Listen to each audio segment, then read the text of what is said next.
Our next interview is with Marin.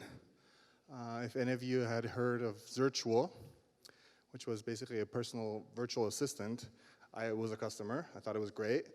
The story behind Marin is 7 years ago, 6.5, 7 years ago, I was part of Founder Institute, and she had applied to be in the program, and Adeo said, no, I'm not gonna let her in, and she had sent in a video.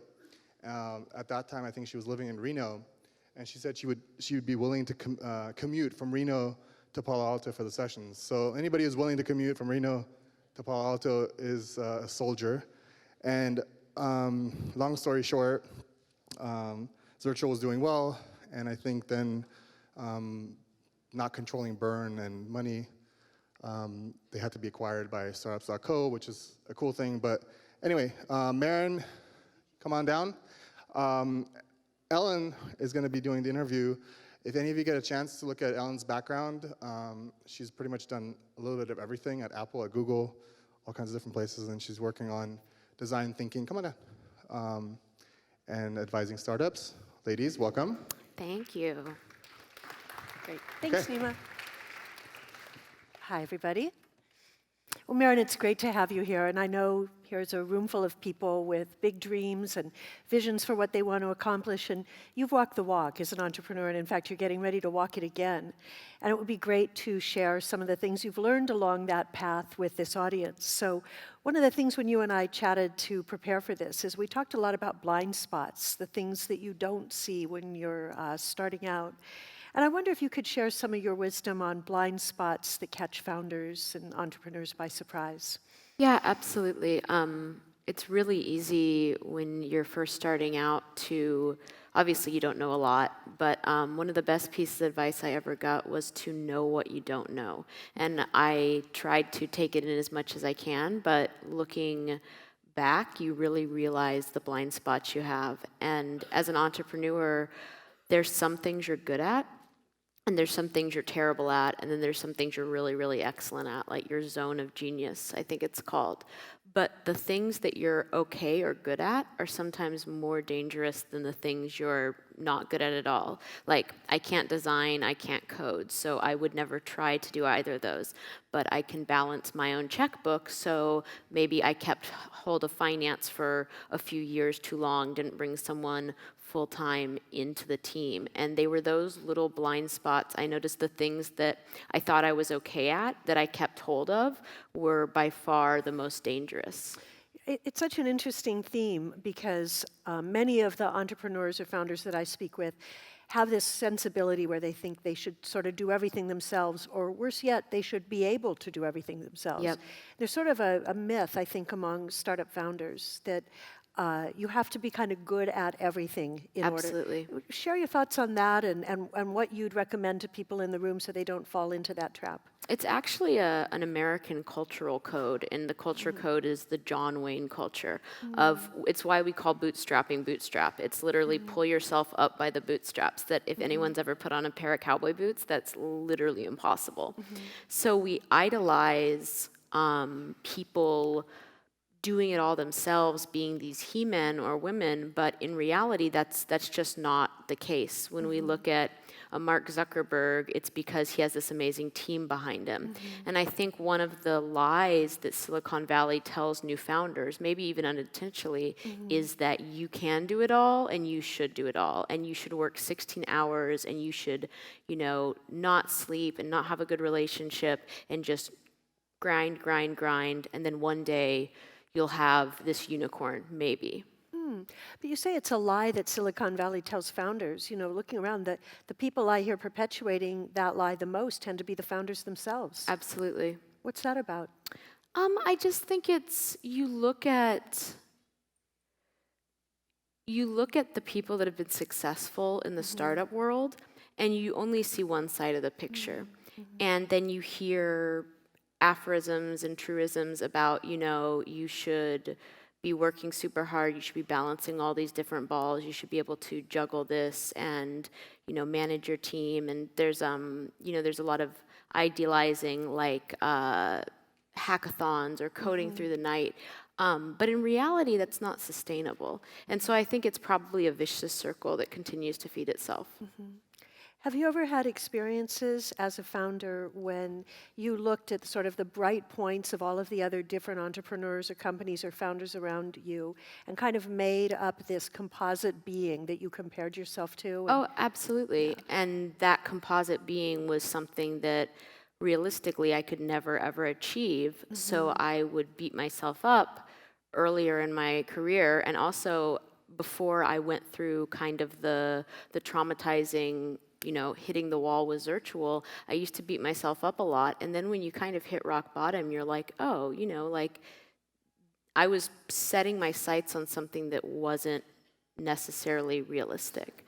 And it really brings a lot of things to perspective when you fail, especially when you fail in a kind of very public way. Interesting. So a key theme that I heard from what you've shared now is really begin with an orientation of sustainability. And on a scale of 1 to 10, what would you say to the audience in the room? How important is that, with 1 being low, 10 being high? To be able to be sustainable Yes. yourself To have an personally. attitude about building something and sustaining it. I mean, I think it's incredibly important. I think that if you're working on something that you want to be doing, then you want it to be sustainable. And if you're working just for money or just so you can have a big exit, like, it's the wrong business. Interesting. So you referenced the startup lifestyle.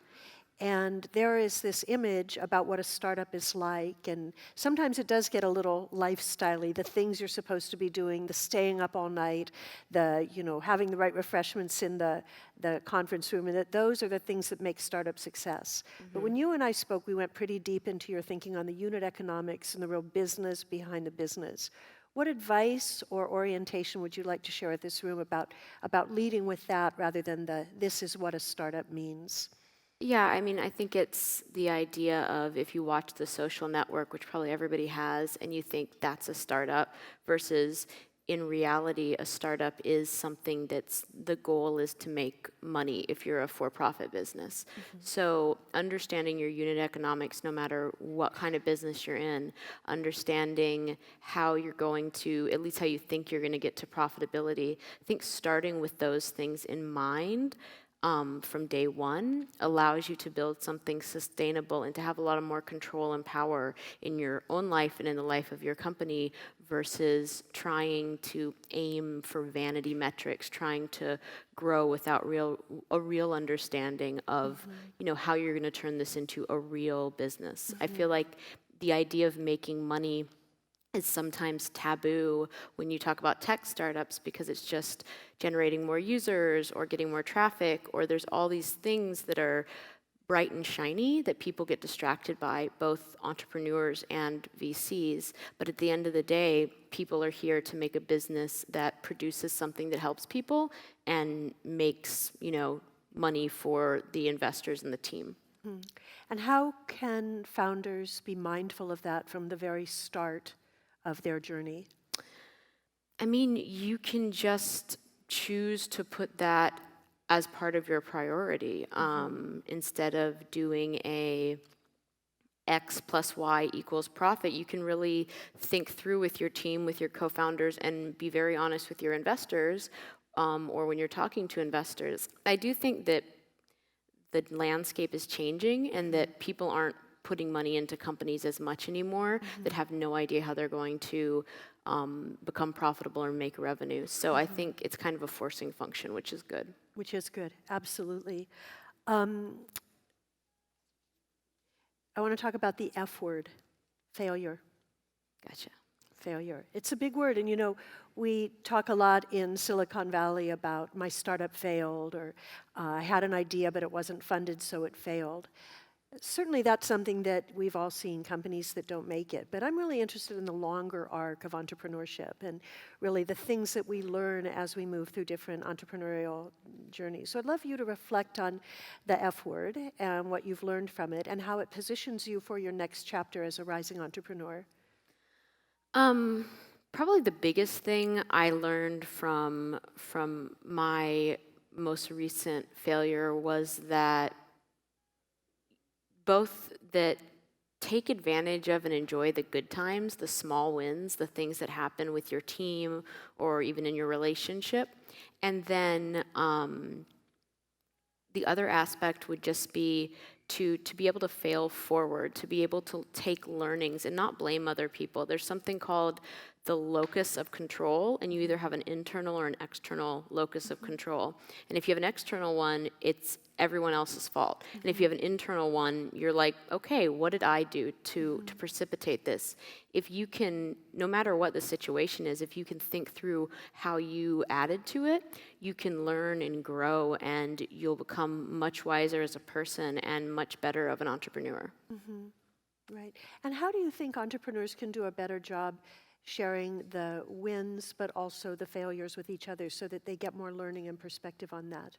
I think I think everybody needs to be more vulnerable. I've been writing a lot about vulnerability and trying to open up about personal failings and business failings, because I think it's very easy for us to look at Elon Musk and there'll be a short segment in the Fast Company article that said he was sleeping on a friend's sofa, but then you see him now and you're like, he's a billionaire, awesome, versus actually being in the moment when you're sleeping on the friend's sofa and being like, I'm going to be honest about this. I'm not going to fake it until I make it. I'm going to be honest with those around me. And I think if the business community in general can be more vulnerable, it will help bring better ideas and better people bubble up to the top. What do you think would have changed as you look back if you'd had that insight then? I would have asked for help more. I wouldn't have thought I had to do it all myself. I wouldn't have beat myself up as much. Yeah, I mean, I think having that insight really changes the game for an entrepreneur. Based on your experience with other founders, do you feel that entrepreneurs beat themselves up more than they need to? For sure. I mean, I think people in general beat themselves up more than they need to. But I think that, like we were saying, we hold ourselves to this standard that's not necessarily realistic. And there's also a great quote, I don't know who it's from, but it's comparison is the thief of joy versus being grounded in the present moment in your company, understanding what your business needs now versus how can I go and be XYZ, or how can I, or like I'm 30 and at this age, such and such was a billionaire already. Instead of comparing ourselves to other people, focus on what we're doing now and, you know, where we want it to go, and then ask for help, be vulnerable. It's a really important piece of information. So thinking back to that earlier time and the learning that you have, if you were able to go back and really talk to that former self, what would you say about not having anything to prove, being open to collaboration with other people, maybe believing in yourself more? What would you say to that person a few years back as you were starting out that would point them in a direction you think is more sustainable? I would tell myself 5 years ago to go to personal therapy immediately, because personal therapy actually really helps you get through all those issues. And most people don't put them into it until they've had a blow up of some sort in their life. I think working through your issues as a person is incredibly vital to your business's success, because if we aren't honest with ourselves, we're not able to bring up our best to the business world, especially if you're the CEO or one of the co-founders.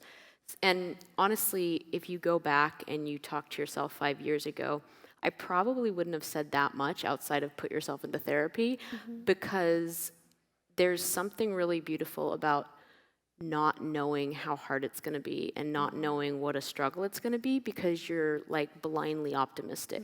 Now you need to balance that with having either a board or advisors that can balance your blind optimism with reality. But there is something really powerful about a first-time entrepreneur, and that just like, I'm going to take on the world mentality. So I wouldn't want to damper that too much. Interesting. When you think about serendipity and sort of chance occurrences and things, kind of the magic that really helps move a business forward, did you have anything along your journey with Zirtual that you looked at especially serendipitous, that sort of paid dividends in ways that you didn't expect?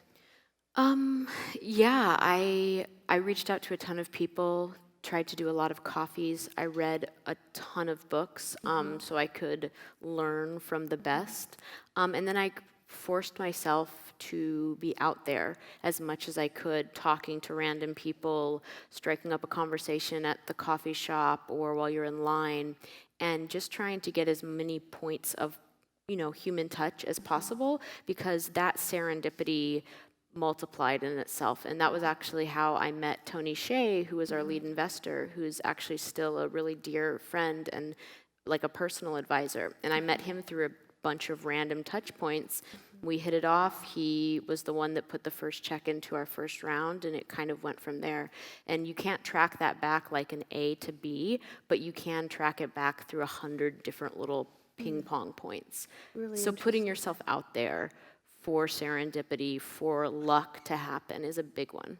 What I like about that answer, Marin, is there's so much that we can prove with data, and there's so many things we can show with the trend. But I think there is also another side to entrepreneurship, which is really about sort of approaching it with the attitude of success and discovery in mind that can predispose us toward success, even if it's in a longer-term arc of success than one business at a time. Would you agree with that based on your experience?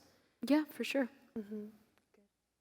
So I think we have 5 more minutes, so that lets us explore it a little bit more. But if you look at this audience here, I'm sure many of us in this room are thinking about starting entrepreneurial journeys of our own. What advice would you have for people, even today, for beginning that process of moving towards serendipity, increasing the probability of fortuitous connections that move things forward?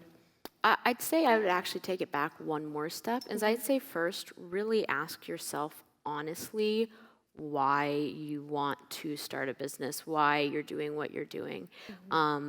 Is it because you crave the community that building a business creates, which is a super strong community and a culture, and it can be like a wonderful drug? Is it because you crave a lot of money? Is it because you want power or success? Like, lie to everyone else if you want, but be very honest with yourself about that. And from that point, then you can take it to the next step. And as long as you're okay with where you are and that you're doing things for the right reason, after that, I think it's just a matter of doing things like you're doing right now, going to conferences, striking up new conversations. The fact that we can use tools like Medium or blogs or Snapchat to document our journey. I think asking people to join your journey when you're starting a company is really, really cool. Everybody gets to see people that succeed in magazines, but very few people get to watch the journey. And there'll be those of you in the audience that will be massive successes. So start documenting your journey now and open up like minds to join your journey and follow you. And that will create amazing serendipity and amazing, it'll pay dividends. My personal blog that I've kept for 8 years has probably been the biggest source of connection that I've had. And, it's a super simple thing to do. Anyone can do it. That's great. So how do you take these lessons to what inspires you in your next vision? How will they serve you, and how will your learning be expressed through the next founding that you're taking on? I think I, take away a few lessons, like hedge your bets. You don't have to put all of your eggs in one basket, even though that's kind of the popular wisdom. When you can, pay yourself what you're worth. You don't need to scrape by on pennies because you're showing how dedicated you are to the business. I also think that when you fail and it doesn't kill you, it shows you that, hey, you can actually take bigger chances. Like, it really won't destroy me to fail. So yeah.